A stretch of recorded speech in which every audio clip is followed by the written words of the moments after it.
Hey everybody, Coach Steve here again. Gosh, I had so much fun yesterday with my walk around video that I'm going to do another one. But before I start, I want to remind everybody that I'm sort of into the KISS method. Keep it simple, Steven. And that's been a hallmark of my coaching over my career, is that I like to take complex subjects and make them, well, stupid simple so we all can get it. So let's go. Now, today I am sort of a continuation of yesterday. Yesterday was about you being pretty good at quieting your mind and staying present and in the moment, because that's when the mind loses its voice. So generally, let's assume that you know how to like I said, quiet the mind, but every once in a while it gets through. So we talked about that yesterday and how to deal with it. But I want to do a recap today of some of the key ways to stay in the moment, to stay present, and add a couple of fun little things that I learned about here recently. Also, I have a lot of hats. So I got my different hat on than yesterday. So I'm going to use a different hat every day. I golf, and golfers have a lot of hats, so I'll do that. So that'll be one way for you to know that this is a different discussion. Okay, let's look at the basic ways to quiet the mind. I've written a lot about the whole issue of listening intently, because when you listen, you force your mind into a sort of an observer status. The mind, the domain of the mind is the past and the future, but in the present, it's really there to record what is happening. So if you can really listen intently to somebody, you're going to force your mind into a listening status or a filming status, almost a little bit like a cameraman at a photo shoot.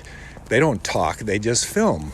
So that's one way to do it, and it absolutely works.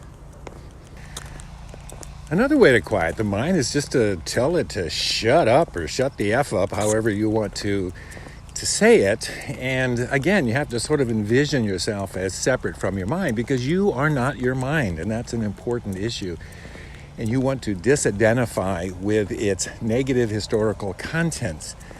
Now, one way to envision that is to see yourself as separate from your mind. Now, how many people walk around with a model of the mind in their pocket? Well, I do. It's actually from my desk, and it's a suggestion I'll make to you, that if you get a little model of the mind and set it on your desk, you can, when you are having issues of self-talk, you can look at it and tell it to shut up.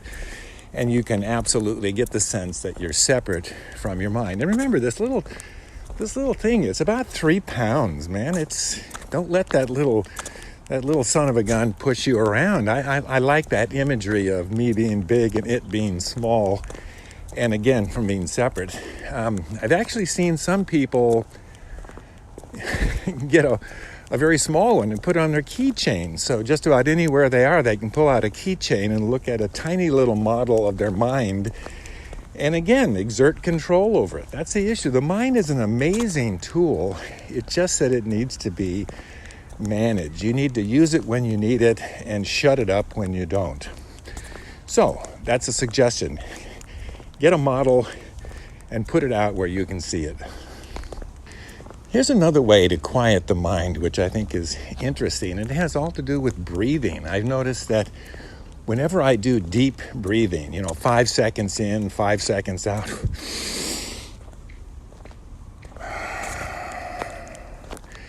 when I do that repetitively, I don't know what it is, my mind just goes absolutely silent.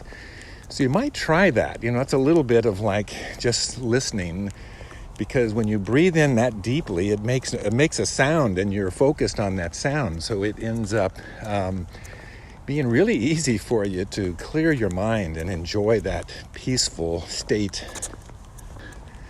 Another technique I tried recently, forget where I heard this, but I'll be walking and I'll be very, very focused on something out in front of me, like a telephone pole or a tree or even a mountaintop. And then I try to sense what's in the periphery on the left and right hand side. Again, without looking at it, I'm looking and focused on that one thing in the distance. But I try to interpret things that are going on around me, whether it's colors or movements and stuff. And it's so funny. It's a form of listening that is really intense. And I'm telling you, my mind is just absolutely quiet when I'm doing that. So try that sort of a view of your peripheral vision and see if that helps. Now, obviously, meditation is one way to stay in the moment and quiet the mind and sort of recover from chaos. But, 15 to 20 minutes a day or even twice a day is often not enough. And that's why we need to find ways to, quiet the mind in real time during our day. And that's why I focus a lot on listening. Lastly, the old Tony Robbins Triad is unbeatable. Physiology, focus, and language are the 3 points in the triad to do a state change and to get in the moment and quiet the mind. The first one is if you're in the dumps or if somebody else is in the dumps, just get up and move. Motion and movement create energy and will change your state of mind. So just try that. Next time you're feeling low, just get up and go for a walk. So that's number one, physiology. The second one is focus. If I'm down and out or somebody else is, like I'll walk into somebody's office and I can tell things are going well and I'll see a picture of their family on the desk and I'll pick it up and say, hey, this is your family? Gosh, tell me about them. So again, just change the focus and you'll be surprised how their state of mind will change and how you can get in the moment. I'm getting a little winded here, but I'll be okay. Now, the last one is language. You got to be really, really careful what you say to yourself. Because remember, the mind, when it's going to feed you crap and to get your attention, it's going to want to pull from the most emotional and most negative things that have occurred to you. So if you think somebody stabbed you in the back, trust me, your mind's going to feed that one to you 100 times. Or or pretty much anything, again, you just dial it down. Instead of saying he stabbed me in the back, just say, well, I'm really not happy with him. The mind can't do anything with that. But if you put a lot of negative emotion into something, trust me, your mind's going to feed that to you, again, in an attempt to get your attention. I'm exhausted just working on my 10,000 steps. Listen, that's good for the day. So now you know how to quiet your mind. A couple of new techniques. We'll talk some more on these walks, and I'll try to wear a hat that's a little different each day. I have no idea what that has to do with this, but we'll catch you later. Over and out. And check me out on Forbes.com. Just go to Forbes.com and search on Pfrenzinger, just like it sounds, except with a P. And you'll see all of the articles that I've written, and I write on these topics of personal development and a lot of stuff that if you're an ambitious professional, I think you'll enjoy. So check it out. Talk to you soon.